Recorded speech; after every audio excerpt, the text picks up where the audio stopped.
Have you ever worked with someone who you felt was excellent, was your go-to person, you felt was invaluable to your organization, to your team, but yet for some reason, they never get to the next level. They never get the acknowledgement. They never get the promotion.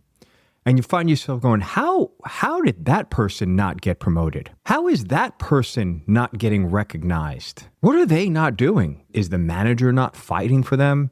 You're one of the first people after it doesn't happen that walks over or calls and says, I'm sorry, I don't get it. I just don't get it. You ever work with someone like that? Or maybe you are someone like that. You work your butt off. You feel like you're checking every single box in terms of the areas that were highlighted for you to develop. You get to mid-year, you feel like you are on your way. You have the great mid-year review. You start to believe this might be your year. And then as it gets closer and closer, there are some doubts that get thrown in. It's going to be a tough year. It's going to be a lean year. You're great, but just want to set your expectations. And so you start to feel it. You start to feel it happen. And what's worse is some years it goes right up into the end where you feel really confident, only to find out that you're going to be called in for the tough conversation. And yet another year will go by where it just doesn't happen. If you've known someone like that, or if you are someone who has had to deal with that or is dealing with that, let it sit for a minute because it has a name. It has a name. I call it almost chosen. And it has a real cost. And today we're going to talk about what being almost chosen actually costs for you or for the people you lead.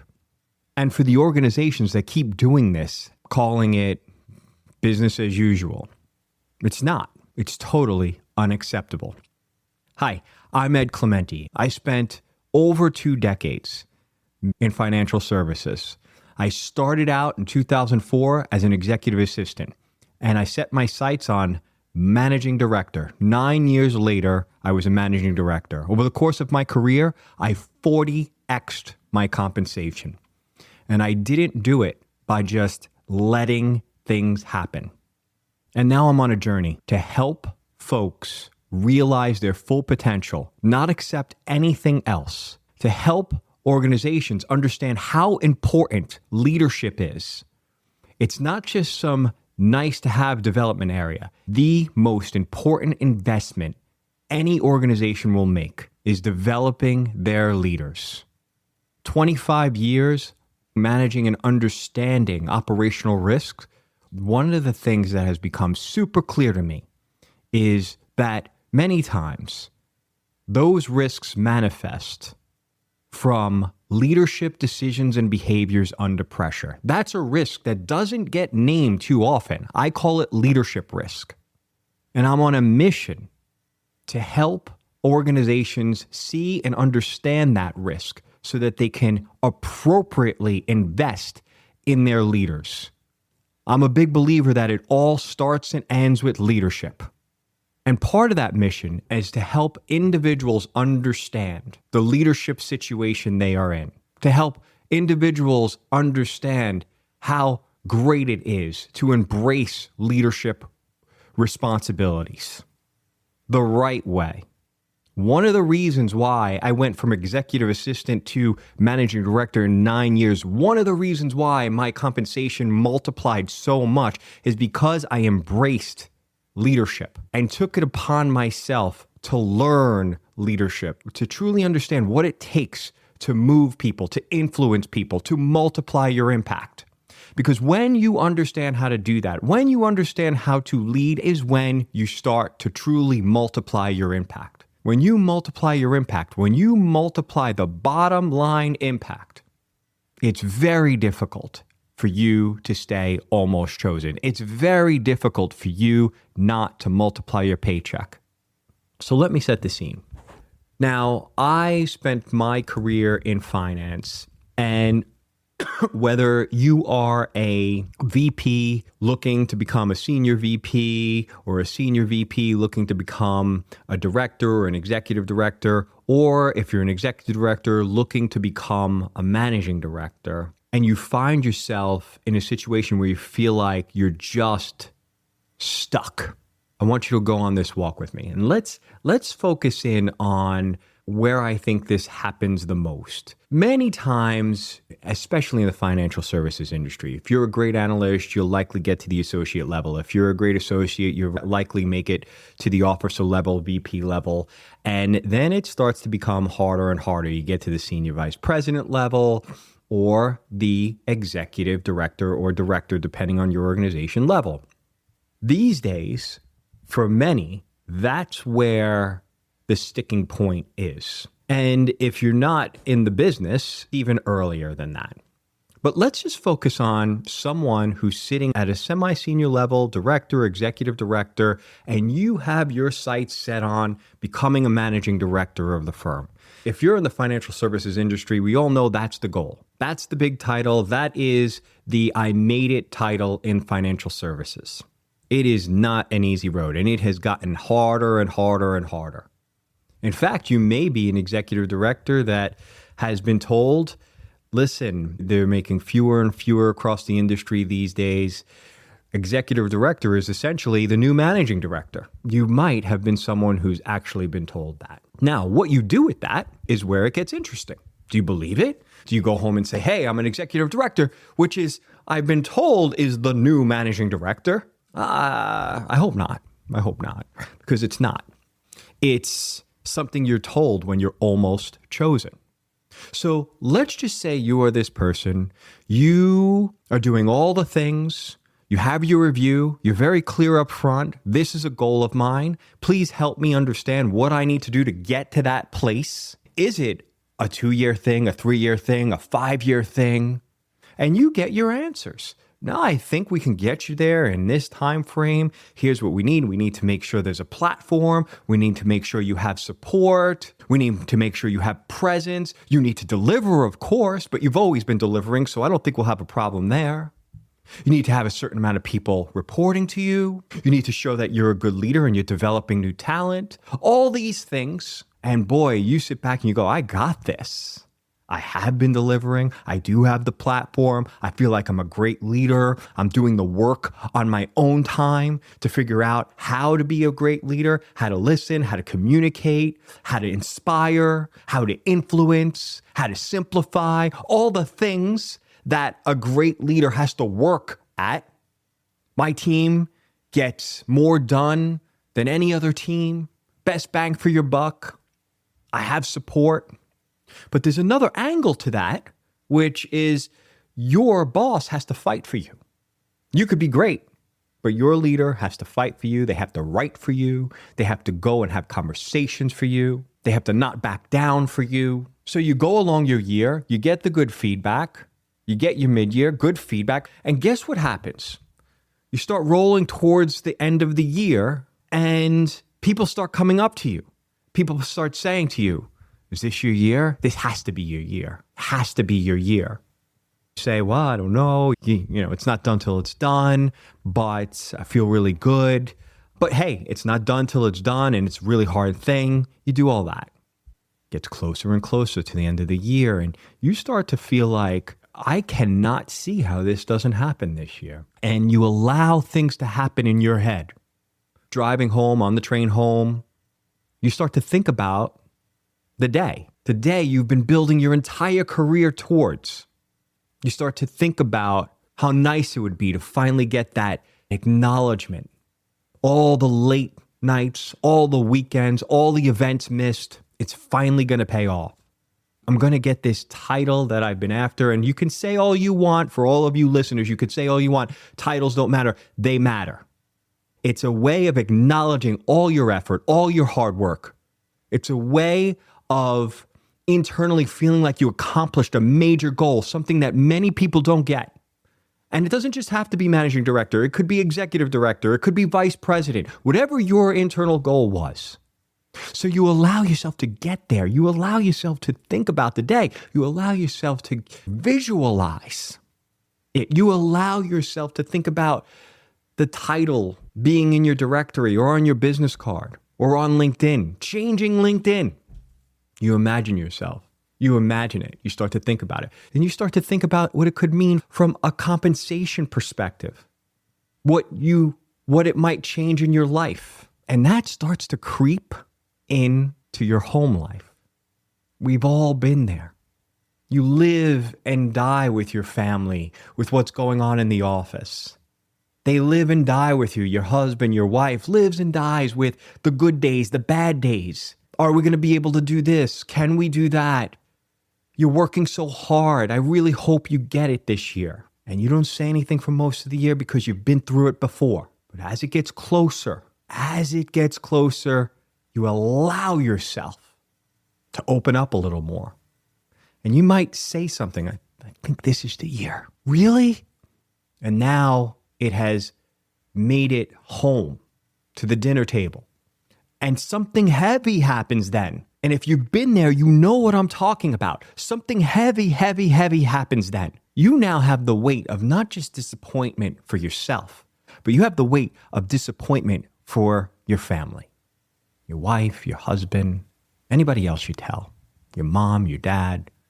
And you rarely let that out until you feel pretty good about your chances. You start getting a little bit easier with the conversations that you're having with your colleagues, and they say, oh, this is your year. If it wasn't going to happen, you would have been told already. Oh, this person is talking about you all the time. You're indispensable. And, the colleagues don't help sometimes. I mean, I remember when I was going through it, I was seen as a managing director candidate early on. And even when I wasn't even eligible, people would say it. And so when the time came and people were saying it, I was like, oh, please, I hope I get it, because I don't want all these people to come and say, oh, well, you didn't get it. What happened? What's going on? I know some of you who are listening now have been there or are there. And then the day comes and you get called in and all the things are said in the right way, which is, you're very valuable, you're doing phenomenal work, but there's just only so many slots and it's not going to happen this year. And even they sometimes struggle with the why. So they have to come up, well, we're going to have to get you out there more. We're going to have to get more people pounding the table for you. We're going to have to broaden your role. You're going to have to work on your presence in the room. We're going to have to do all these things. But it starts to get to a place where you're saying, hey, the things you're saying that I have to work on and the places you're saying I have to get to, there are people sitting at that level that aren't even there yet. Those are things that people work on once they get there to further grow and further develop. You're really stretching into that area now. And you don't say that out loud, but you're saying that inside. And the reason is because you can feel it. You can feel it a lot of times from your manager. They're grasping at straws themselves. And so then you have to wonder, did they fight hard enough? Is there a ceiling for them in terms of their influence? Because here I am, another year, almost chosen. I am told how great I am. And I get that and I appreciate that. I know I work hard. But I have to go back home now. Put aside dealing with it myself. I have to go back home now. I have to go back home now and explain that once again, I was almost chosen. And of course, your family loves you and they feel for you more than anything else. But that wears on you. And if it happens more than 1 year, 2 years, 3 years, 4 years, 5 years, where now you have acknowledged that this is it. And here's the problem. It is not easy out there. So the answer is not, I'm just going to leave and go somewhere else. No, it's not. But there is an answer, which is understanding the situation and figuring out how to work out of that situation. That's what I want to talk about today. Almost chosen. So many people out there feel this. Well, I'm naming it. You are almost chosen. You're going to take that home. The organization is going to feel that at some point, and I'll explain that. But once again, this comes down to leadership. Your leadership and how they approach it for you, but also leadership of yourself. What are you going to do about it? Are you just going to stay stuck? Because here's what happens a lot of times. You're great. Listen, you're great. We don't want to lose you. This didn't happen, but we'll make it up in other ways. And many times you make it up with compensation. But it's not the compensation that would have come with the promotion most times. It's just enough to make you feel like, yeah, I don't feel great about not getting it. I don't feel great about being almost chosen again.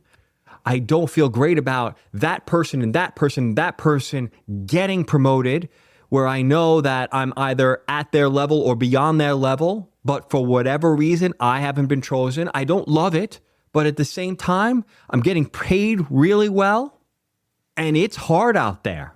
So, you know what? I'm going to appreciate what I have, put my head down and keep going. And that's the game.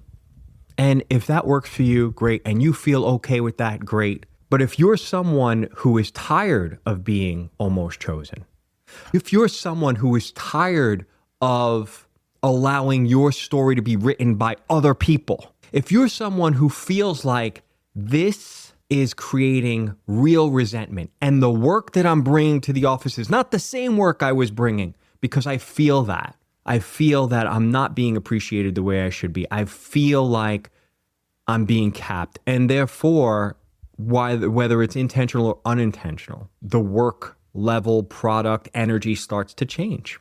And that's not fair to you, because you're not living up to your brand. You're allowing someone else to write your story. And here's what happens. This is the worst part. When you start to change how you show up, and again, it's many times not intentional, it starts to happen. You start to say, you know what? That can get done tomorrow. You know what? I'll respond tomorrow. You're not showing up the way you are used to showing up. You're not showing up the way you want to show up. And that starts to hurt you. You start to hear that feedback, feel that feedback.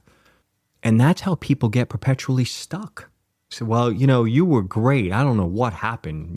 The energy started to lower. The effort started to lower. Some mistakes. You're not calling back. You're not responding quickly. This person had to pick this up. And you say to yourself, whoa, what happened to me? That's no good. We can never let that happen. You really start to feel the difference between being appreciated and being advanced, between being needed and being chosen. So your confidence thins and your ambition gets quieter. And then your future starts to shrink to fit the room that you're in. Does that sound familiar? I hope not, but I know it does for a lot of folks. And the reason why I'm naming these things, the reason why I'm saying this, is so that I can help as many of you as possible identify the situation, understand the environment, and get out of that environment. And that doesn't mean leave where you are. That means learn how to navigate it. And if it turns out that you make the decision that you've done everything you could to navigate this environment, and this environment just is not going to be the right environment for you, then you make the decision that you need to make. But again, I really feel like there are ways, if you're really good and you're respected, there are ways to become seen. There are ways to make yourself undeniable. There are ways to get yourself chosen. Even if that includes finding yourself another manager, another leader, going to someone within your organization that knows how to lead, that knows how to influence, that knows how to not back down, that knows how to get you the stage, that knows how to showcase your impact. So let's price almost chosen. Let's do it. Let's price almost chosen. Let's just say you're an executive director and you're in your year. Let's put aside year one where you didn't get MD, right? Most people don't get it in year one. Let's even put aside year two. Okay, so now year one's gone, year two's gone. This is year number 3. Okay, and we're going to just discard 1 and 2. Let's price this out. You get comped at an executive director level. Yes, you get your increases, whatever they might be, 5, 10%, if it's a good year, all that stuff. But when you move up into the managing director realm, or if you're going from a VP to an executive, those numbers change drastically. Those numbers change drastically. And I'm going to be conservative here, okay? So let's just say you're an executive director and you're year 3, almost chosen. What do you think the comp impact is? Let's just call it, I want to say more, but let's just be very conservative. The difference between what you're going to get in that year not being chosen and what you would have gotten when you stepped up into a whole nother realm, which typically includes a base increase and a different bonus pool in financial services, easy 50,000. Okay. So almost chosen year 3, almost chosen year 4. And now some of those things we talked about start creeping in, right? You hear the praise different, you're showing up different. So it turns into year 5 and you start to hear, you might be a career executive director. 50,000 times what? Times 2, times 3, times 4, times 5. Is that making a difference in your life? And that is not to mention the psychological side of these things. This is a lot about what I'm writing about in this book. Your confidence starts to erode. You stop leaning in rooms that you used to lean in on. Your ambition starts to fade.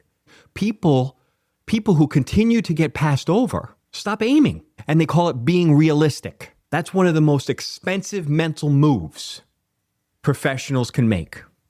So I want you to think about the numbers, okay? Does it move the needle, 50,000 a year? And by the way, we all know that many times, depending on the role you're in, it could be more than that in a given year when you get a level change like that. But let's just be conservative, right? We're talking 6-figure differences here. 6-figure differences over the course of however many years. Bottom line impact to you. Real money on the table. Lifestyle changes, school choices on the table, neighborhoods on the table. The things that you allowed yourself when you thought you were getting close, the things you allowed yourself and your family allowed yourself to imagine about what might change, that's the cost. And again, then add on the psychological aspects. Add it all on, and it has a price. And the organization pays a price too. For those folks that have started to pull back, well, now you're less productive, the group is less productive, your boss is less productive, the organization is less productive, and eventually some of those folks leave, and now the organization has lost a great talent. That's being almost chosen. Now again, not everybody has these ambitions to get to the next level, to continue to make more money, to continue to have greater impact. Not everybody has that. So if you're one of those folks that feels like promotions and comp increases are nice to have, but you're grateful to have your role and you like what you're making and you like the title you have and the impact you're making, great. That is awesome. I'm speaking to the people who are not happy. I'm speaking to the people who feel like they've given so much and they deserve more and they're not getting it and they're choosing to accept it. That's the totally unacceptable part. That's the group of individuals I'm talking to. This is not for everybody. I saw that firsthand. I had greater ambitions. I wanted to make a big impact. I wanted to feel the appreciation, make the money, get the promotions. I wanted that for myself and for my family, but not everybody did. And that's why I went past a lot of people. But I also met with and saw and today speak with many people who are tired of being almost chosen. That's why I'm writing what I'm writing. That's why I'm doing what I'm doing. I'm trying to make an impact. I've had a great career that I'm very proud of, and I've learned so much. And I care deeply about leadership and the impacts it has, not just in the office, but at home. So if you're one of these people that feels like you could and should be appreciated at a higher level with real numbers, with real titles, with real responsibility, and an ability to grow and make bigger impacts, this is for you.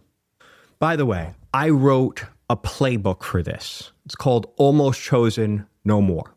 And I go into detail about it. I start with naming the problem, which I did here. I go into greater detail there, laying a foundation of truly understanding what it is to be almost chosen and why. I go into how to understand and appreciate your own self-worth. I think it all starts with self-belief. You have to believe it before anybody else is going to believe it. That includes your boss. That includes your boss's boss. That includes all the colleagues around you that are going to support you or pound the table for you.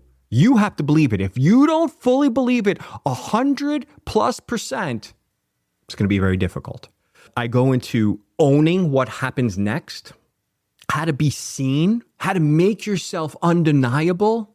I want you to think about how difficult it is. It's very easy to kind of, if you stay hidden underneath somebody's umbrella and you're not out there making the connections and you're not taking the stage and speaking up in the right meetings and making the lateral calls, if you're not being visible, right? I talk about this whole concept of the difference between being humble and hidden.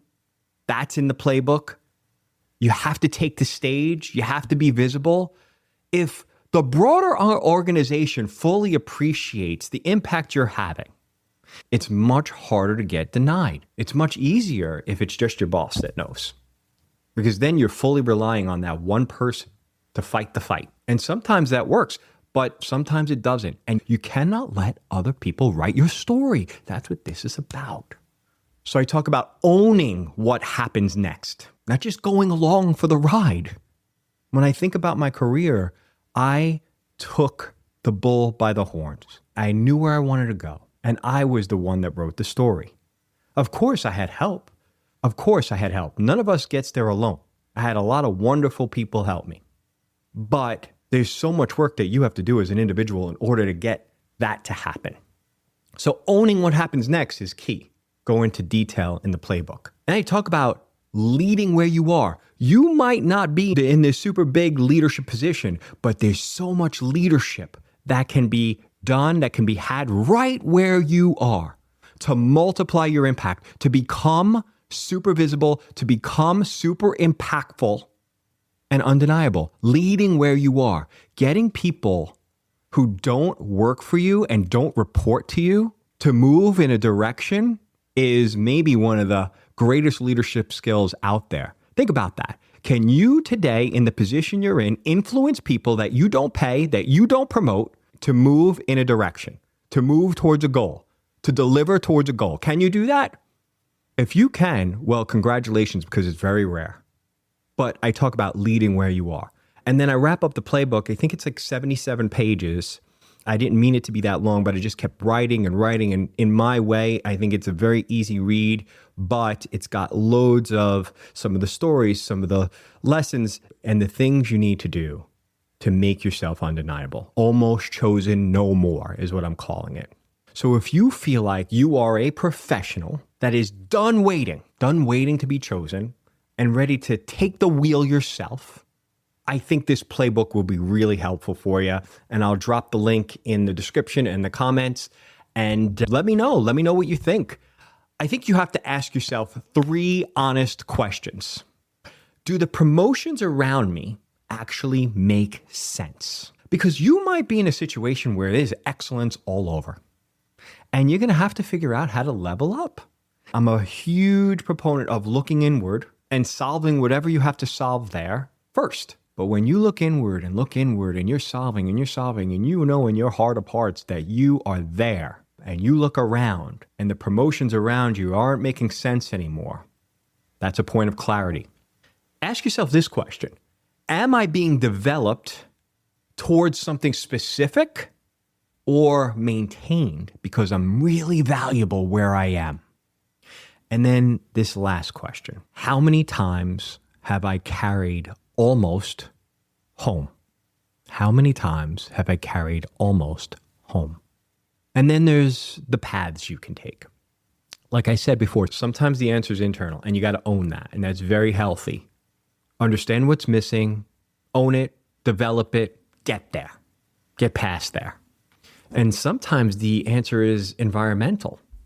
The environment was never neutral, and it shapes your self-concept. Staying too long in a place that undervalues you and you start to accept that valuation. You start to believe it. That's unacceptable. Totally unacceptable.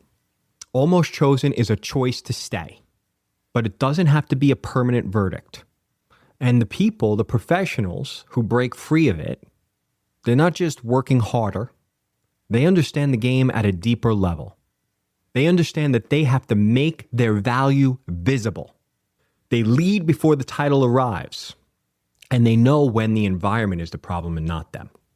And for the leaders out there who are listening to this, what can you do?